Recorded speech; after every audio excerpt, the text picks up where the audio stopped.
morning from Skift. It's Wednesday, June 24th in New York City. For daily updates in your inbox, subscribe to the Skift Daily newsletter at skift.com/daily. And now here's what you need to know about the business of travel today.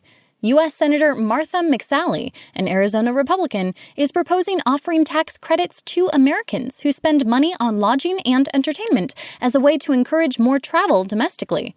The bill, called the American Trip Act, would also give funding to destination marketing organizations in order to help them promote the travel and tourism industry around the nation, writes contributor Corey Matthews.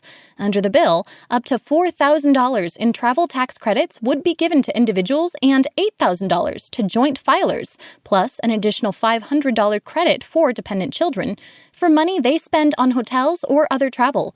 The tax credits would be provided for in 2020, 2021, and 2022 filing years. Under McSally's plan, a total of $50 million would be given to tourism marketing organizations. Next, executives at Choice Hotels are evaluating taking on a new kind of hotel guest later this year to help struggling hotel operators move from months of record-low occupancies, writes hospitality reporter Cameron Sperance. The coronavirus pandemic continues to take a greater toll on the global travel industry than what analysts anticipated at the initial outbreak.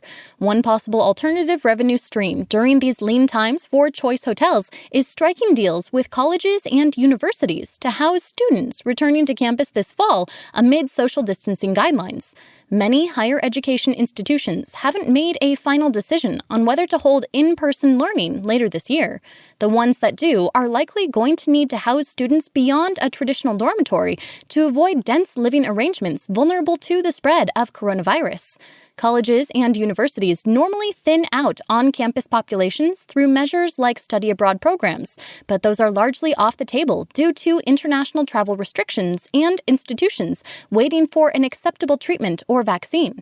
Until one arrives, campuses could begin to get crowded without an alternative solution. Finally, if you don't ask, you don't get. And right now, United Airlines is doing a lot of asking as it quizzes businesses on where they'd like to fly to help realign its network. Nothing new there, perhaps. Airlines often talk to corporate clients when developing routes. This time, though, United is throwing the question out to all of its corporate customers via its Jetstream customer portal. Real-time responses are then relayed to its network team.